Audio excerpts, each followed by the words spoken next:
Hello दोस्तों, स्वागत है आपका अपने यूट्यूब चैनल मिस्टर मास्टर में।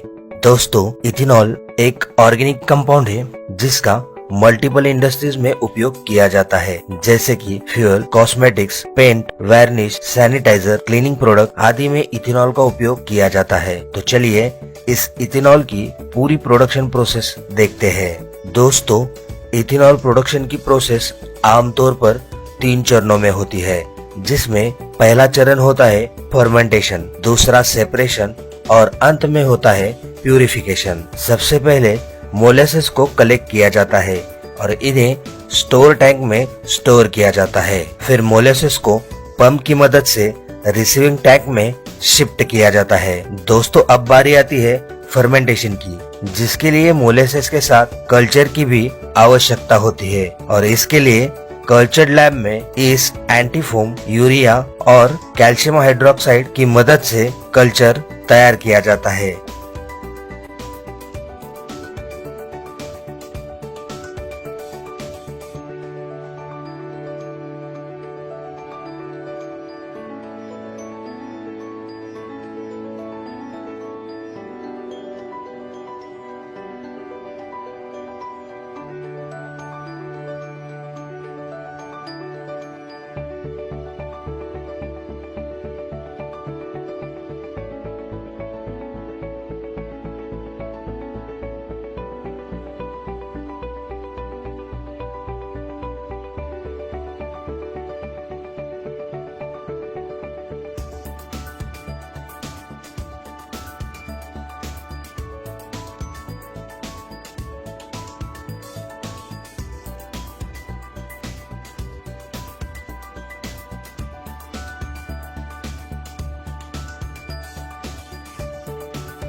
अब फर्मेंटर में मोलेसेस और कल्चर को रिक्वायर्ड क्वांटिटी में मिलाया जाता है। साथ ही साथ प्रोसेस वाटर को भी फर्मेंटर वेसल में मिलाया जाता है।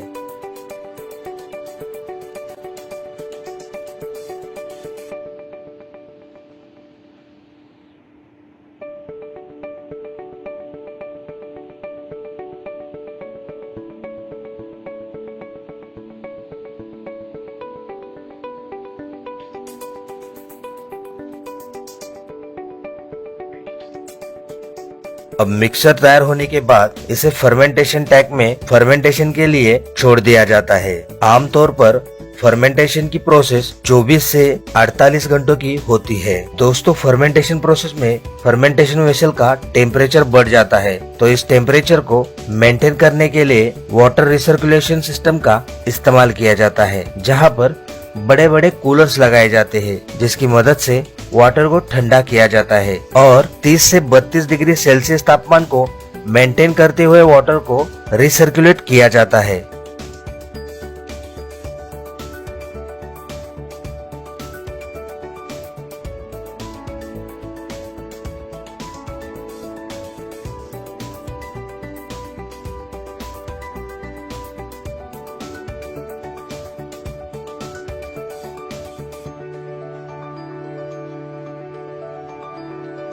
अब बारी आती है सेपरेशन की, जिसमें फर्मेंटेशन प्रोसेस के बाद प्राप्त हुई फर्मेंटेड वॉश को वॉश सेटल टैंक में स्टोर किया जाता है और इसमें से स्लज को निकाला जाता है।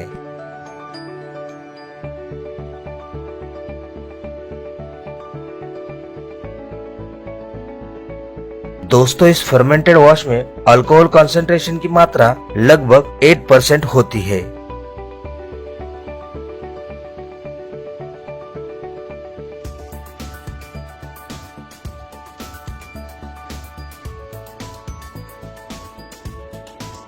अब इसके बाद इस क्लियर मटेरियल को फर्दर प्यूरिफिकेशन के लिए डिस्टिलेशन सेक्शन में भेजा जाता है।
डिस्टिलेशन प्रोसेस में फर्मेंटेड वॉश को डिगैसिफायर कॉलम में से पास करते हुए प्रेशर के साथ हीट किया जाता है। दोस्तों, अल्कोहल की पानी से भी ज्यादा जल्दी इवेपोरेट होने की जो क्वालिटी होती है, उसके कारण अल्कोहल वेपर्स को कंडेंस करते हुए वाटर ड्रॉपलेट से अलग किया जाता है। इस प्रोसेस के बाद मिलने वाले इथेनॉल में अल्कोहल की प्यूरिटी लगभग 95% होती है। अब बारी आती है प्यूरिफिकेशन की, जिसमें प्राप्त अल्कोहल को मॉलिक्यूलर सीव्स में प्रेशर के साथ फ्लो किया जाता है, जिससे इथेनॉल में जो भी एक्सेस वाटर होता है उसको एब्जॉर्ब किया जाता है और इसके बाद प्योर इथेनॉल प्राप्त होता है, जिसकी प्यूरिटी लगभग 99.8% होती है।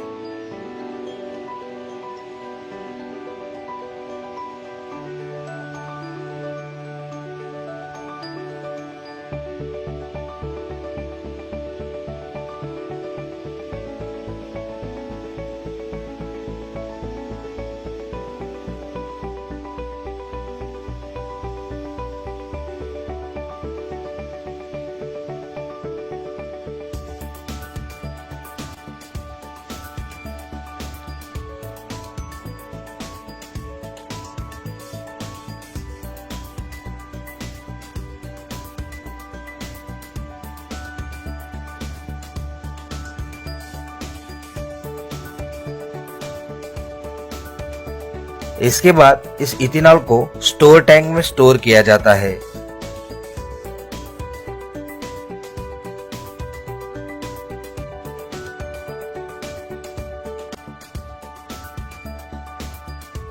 दोस्तों, इस डिस्टिलेशन प्रोसेस के बाद जो भी वेस्ट वाटर बचता है उसमें COB और BOD का कंसंट्रेशन ज्यादा होता है। इसके कारण इस वाटर को डायरेक्टली डिस्चार्ज नहीं किया जा सकता, तो इसके लिए इसे ट्रीटमेंट प्लांट में ट्रीट किया जाता है और बाद में इसे डिस्चार्ज किया जाता है। दोस्तों, इस पूरे प्लांट से इथेनॉल तो मिलता ही है, साथ ही साथ में 3 और बाय प्रोडक्ट भी मिलते हैं, जिसमें बायो CNG, बायोफ्यूल और फर्टिलाइजर होता है और ये प्रोडक्ट बेहद ही हाई वैल्यू होते हैं। तो इस तरह से इथेनॉल का प्रोडक्शन किया जाता है।